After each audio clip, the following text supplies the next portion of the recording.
Et bonjour, ici Sébastien pour Ciné Techno et aujourd'hui, je veux vous parler du film Sérénité, un film qui est distribué par Entraque Film et qu'on peut voir au cinéma à partir du 25 janvier 2019.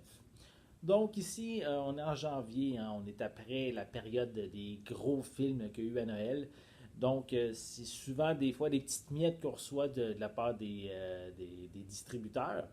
Et ben, c'est peut-être encore le cas un petit peu ici, dans le sens que même si on a deux vedettes oscarisées à l'écran, soit Matthew McConaughey et Anne Hathaway, ça ne veut pas dire non plus que c'est toujours un très bon film. Je l'ai même expérimenté aussi dans le passé, ce genre de situation-là, et mais malheureusement, ça arrive encore cette fois-ci.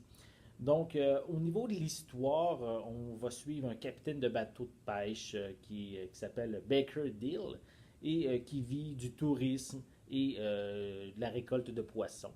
Donc, sa vie est quand même assez tranquille, mais elle va être vraiment chamboulée avec l'arrivée de son ex qui va lui demander justement de tuer son nouveau mari, puisque son nouveau mari est très très violent envers elle et envers aussi son enfant, ben, leur enfant à eux deux. Elle va vraiment le supplier qu'il l'amène en mer et qu'il le jette carrément par-dessus bord pour carrément s'en débarrasser. Qu'est-ce qui arrive, c'est que le film en tant que tel est un petit peu difficile à cerner. On ne sait pas vraiment à quel public il s'adresse. D'un côté, on a la première heure qui s'apparente à un suspense pardon, sexy qui se passe sur une île paradisiaque où le personnage principal s'interroge en même temps sur la décision qu'il va prendre. Est-ce qu'il doit vraiment tuer ou non le mari de son ex pour le bien de leur enfant à eux? Jusque-là, quand même, l'histoire se tient bien. C'est quand on va rentrer dans une certaine twist, je ne veux pas rentrer dans ce détail-là, je veux vous laisser découvrir, parce que ça pourrait même gâcher un petit peu votre visionnement si vous le savez d'avance.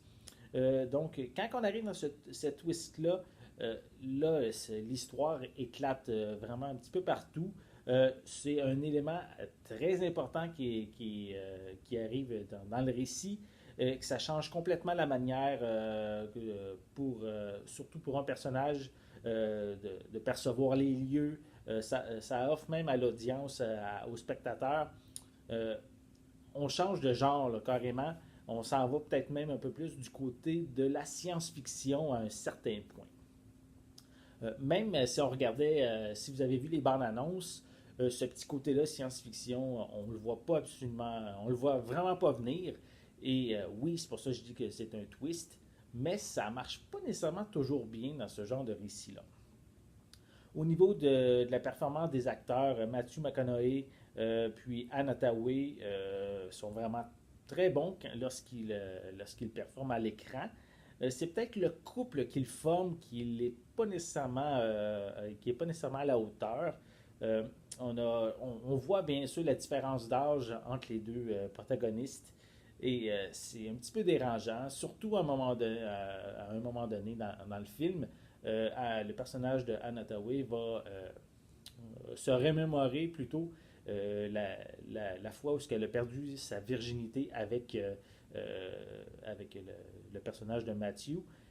Et ça fait un petit peu bizarre parce que vu qu'ils ont quand même une grande différence d'âge, lorsqu'elle dit qu'elle l'a perdu durant l'adolescence, ça fait un petit peu peur. Donc lui était déjà adulte et ce genre de situation-là, c'est un petit peu immoral.